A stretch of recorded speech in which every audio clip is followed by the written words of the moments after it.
Hello everyone, welcome to another video of your ETP. In this, today we will start a new chapter, chapter 13, which is Profit Ratio Analysis. लाभ अनुपात तथा अनुपात विश्लेषण, Profit Ratio and Ratio Analysis. पहले हम इसके introduction से जाते हैं. What is Profit Ratio Analysis? Ratio analysis is an attempt to present the information of financial statements in simplified, systematized and summarized form.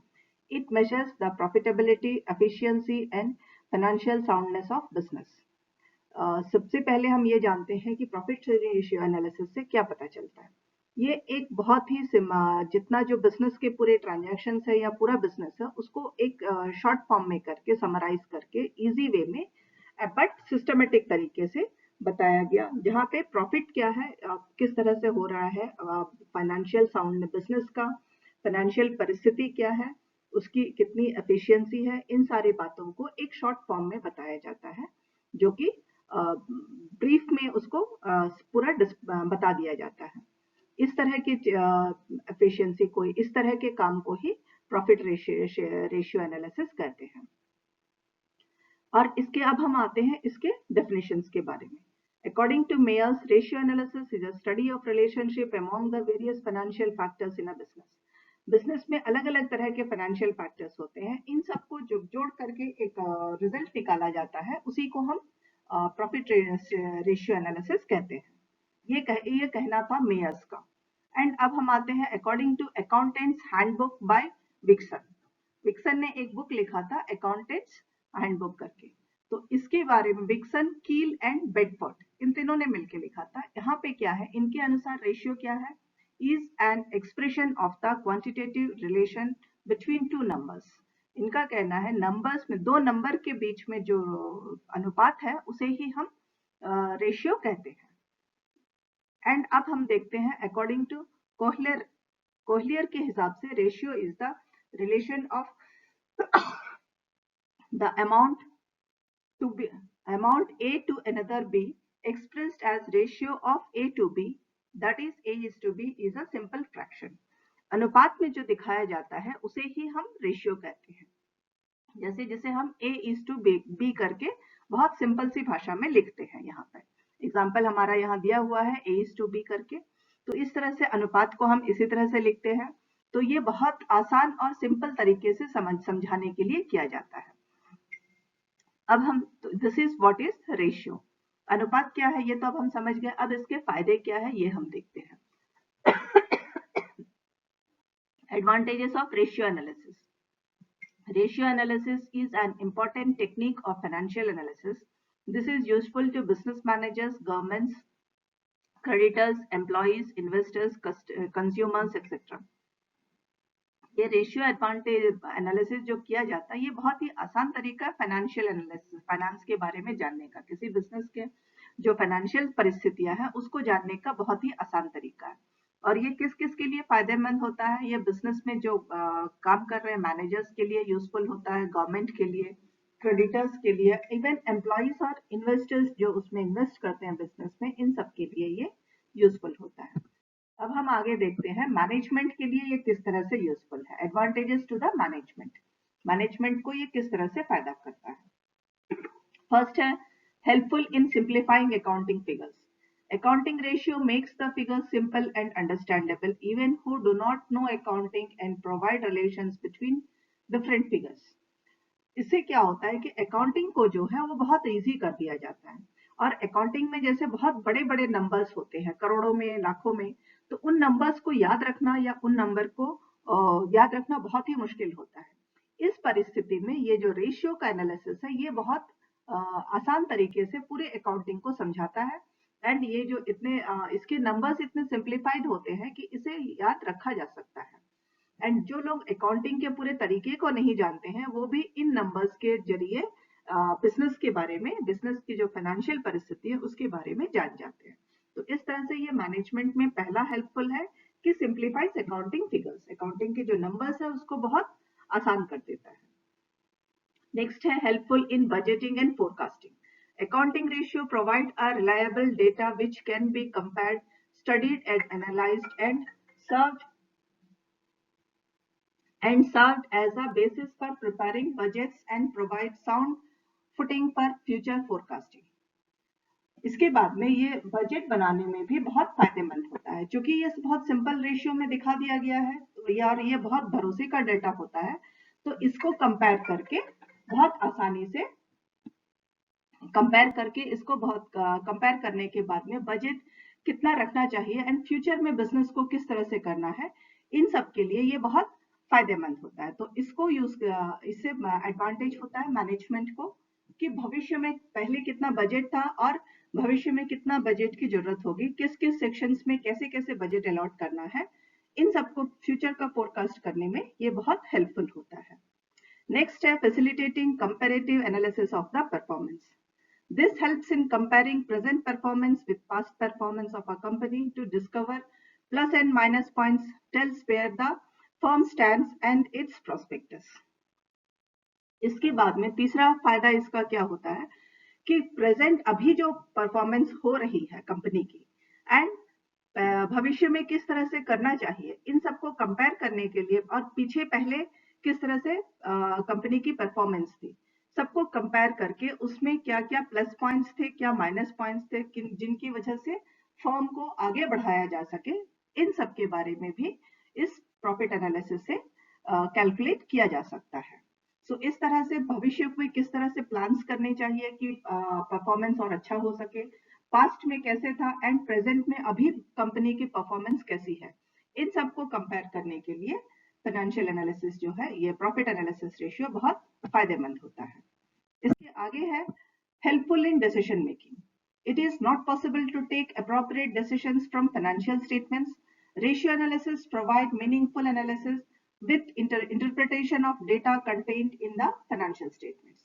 Financial statements से decision लेना थोड़ा सा मुश्किल होता है, वो आसान नहीं है, क्योंकि वहां प्रॉफिट एंड लॉस अकाउंट और बैलेंस शीट दिखा दिया गया है, जहां पूरा एनालाइज करके नहीं बताया गया है कि कैसे करना है करके। जब पूरा एनालाइज करके नहीं बताया गया है, इंटरप्रिटेशन नहीं मालूम है, और लेकिन प्रॉफिट सेवियर रेशियो से इंटरप्रिटेशन करके एनालाइज करना बहुत ही आसान होता है। तो इसीलिए यहाँ डिसीजन मेकिंग में भी कंपनी को डिसीजंस लेने में कि किस तरह से उनके फाइनेंशियल को कैसे डिवाइड करना है, इसके बारे में भी जानकारी इसी से की जा सकती है। डिसीजन लेने में भी बहुत मददगार होती है। This is the fourth point. Then the fifth point is it indicates true efficiency and profitability. Financial statements indicate trading profit, loss and balance sheet and profitability can be known by analyzing these statements, that is calculation of accounting ratio, gross and profit, etc.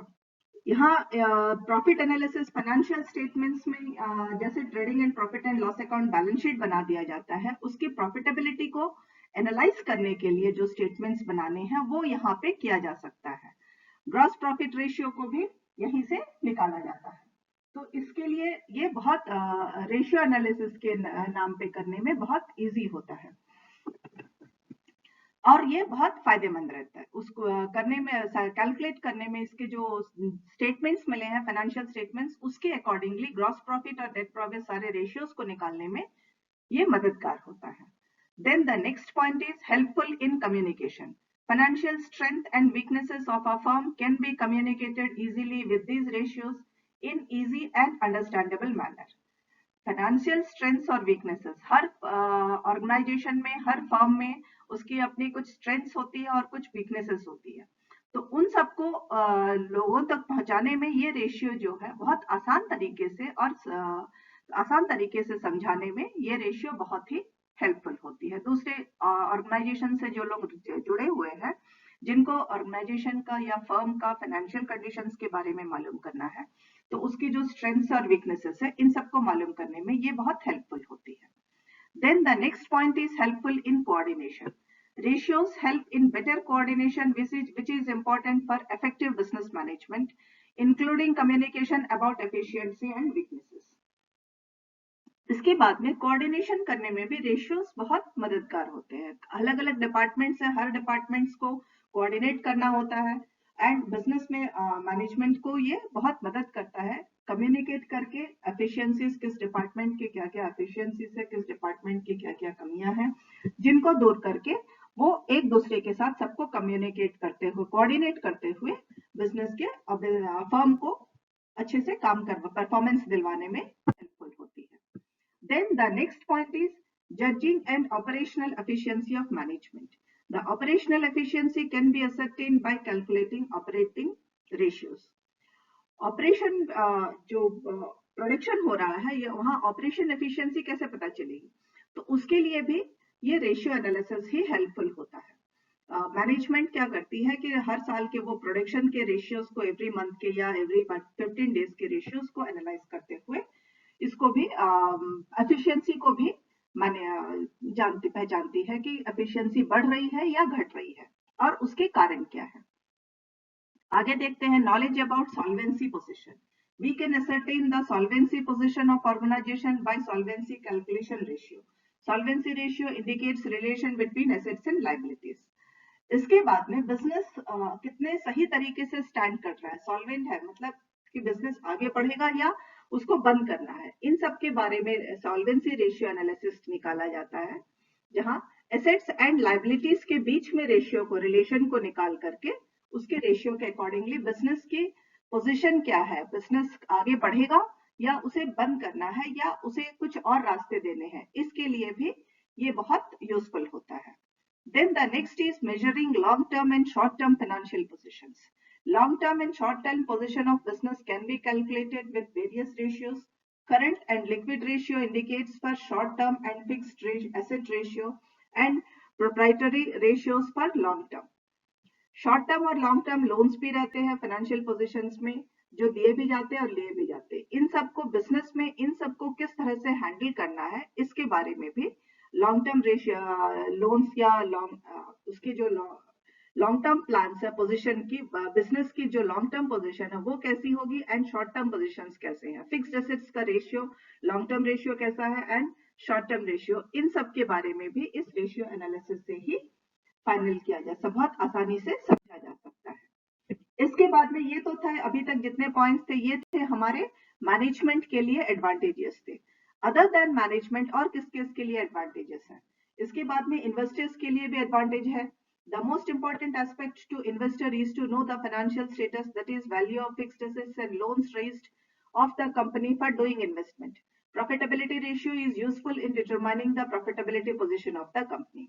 Investors जो business में invest किए हैं उन सब के लिए बहुत आसानी से ये जान सकते हैं वो लोग कि फिक्स्ड एसेट्स की परिस्थिति क्या है बिजनेस में, लोन्स के कहां से रेज किए गए हैं कंपनी को चलाने के लिए, कंपनी में इन्वेस्ट करने के लिए, कंपनी की प्रॉफिट रेशियो क्या है, इन सबको बहुत आसानी से, और कंपनी की पोजीशन क्या है, ये इन्वेस्टर्स बहुत आसानी से जान जाते हैं। Next है advantages to creditors. The creditors or suppliers extend short-term credit to the concerned and interested to know the financial position to receive their payments in specified time or not. Company pays short-term creditors out of current assets. Current and asset test ratio gives the idea about current financial position. इसके बाद में creditors जो short term के लिए उधार देते हैं या जिनसे जो शॉर्ट टर्म के लिए उधार लेते हैं, वो जो उधार देने वाले हैं वो इस बात का, उनका कंसंट्रेशन इस बात पे अधिक होता है कि कंपनी की पोजीशन कैसी है, जिसकी वजह से फाइनेंशियल पोजीशन क्या है, जैसे कि वो जो शॉर्ट टर्म लोन दिए हैं वो उनके टाइम पे वापस मिल जाएंगे या नहीं। इसी तरह से जहां से जो लोग कंपनी से लिए हैं वो भी करंट एसेट से क्रेडिटर्स को जान जाते हैं। इस तरह से current and asset test ratio से दोनों आइडिया मिलते हैं कि प्रेजेंटली कंपनी की फाइनेंशियल पोजीशन क्या है, जो कि क्रेडिटर्स के लिए बहुत हेल्पफुल होती है। Then the next advantage is advantage to the government. Various financial statements published by units are used to calculate ratios for determining short-term, long-term, and overall financial position. Government may base its future policies on the basis of information available from the various units.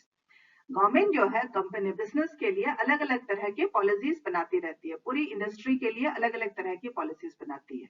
तो वो किस आधार पर बनाएगी, वो अलग अलग companies के long term, short term and overall financial positions क्या है, पूरी इंडस्ट्री की, बिजनेस इंडस्ट्री की अलग पोजीशन क्या है, एंड इन ये सारे रेशियो एनालिसिस से ही उन्हें सारा इंफॉर्मेशन मिलता है एंड उसी के आधार पर वो फ्यूचर के लिए, भविष्य के लिए भी अलग अलग पॉलिसीज को बना पाती है, जिसके लिए ये सारे इंफॉर्मेशन जो है गवर्नमेंट को बहुत हेल्पफुल होते हैं।